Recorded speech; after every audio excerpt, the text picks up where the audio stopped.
নমস্কার, রিমস রসুইয়ে সবাইকে স্বাগত জানাই। আজ বানাবো সামার ডে স্পেশাল সাবুদানার শরবত। রেসিপিটা শেষ পর্যন্ত দেখার অনুরোধ করছি। ভালো লাগলে একটা লাইক করে দেবেন আর বন্ধুদের সঙ্গে শেয়ার করে দেবেন। এর জন্য আমি 1/3 কাপ সাবুদানা নিয়েছি।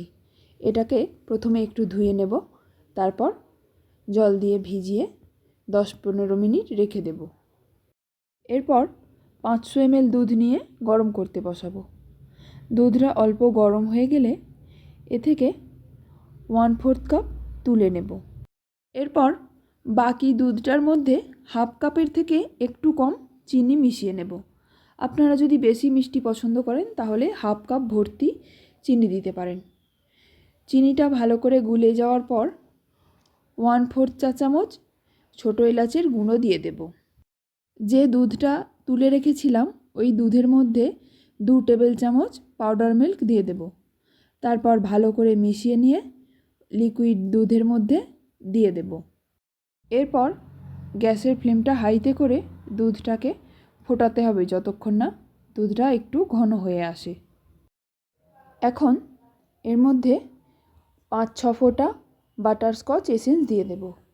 এটার বদলে ভ্যানিলা এসেন্সও দেওয়া যায়, নয়তো শুধুমাত্র এলাচের গুঁড়ো দিয়েও করা যায়। দুধটা অনেকটা ঘন হয়ে এসেছে, এবার নামিয়ে নেব। তারপর ঠান্ডা হয়ে গেলে ফ্রিজে 2-3 ঘন্টা রেখে দেব। এবার সাবুদানাটা সিদ্ধ করার জন্য একটা পাত্রে জল গরম বসিয়েছি। জলটা অল্প গরম হয়ে গেলে ভিজিয়ে রাখা সাবুদানাগুলো দিয়ে সমানে নাড়াচাড়া করতে হবে। যখন সাবুদানাগুলো ট্রান্সপ্যারেন্ট হয়ে যাবে তখন নামিয়ে নেব। তারপর একটা ছাঁকনিতে করে ছেঁকে নেব।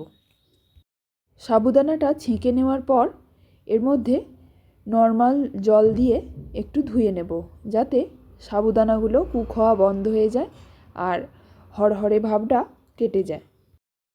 এবার ফ্রিজ থেকে দুধটা বের করে এর মধ্যে সিদ্ধ করে রাখা সাবুটা দিয়ে দেব।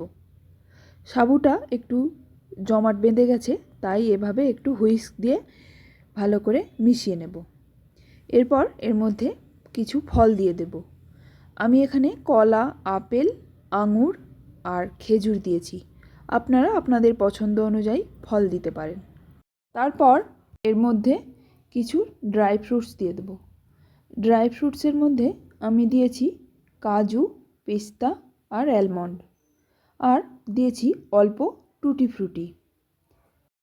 এরপর সব কিছু একসঙ্গে ভালো করে মিশিয়ে নিয়ে ঠান্ডা ঠান্ডা সার্ভ করে দেব। আপনারা এই গরমের মধ্যে একবার এই রকমভাবে বানিয়ে খেয়ে দেখুন, আশা করছি ভালো লাগবে।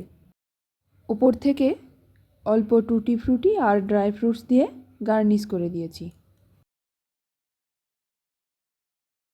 ভিডিওটি শেষ পর্যন্ত দেখার জন্য অসংখ্য ধন্যবাদ।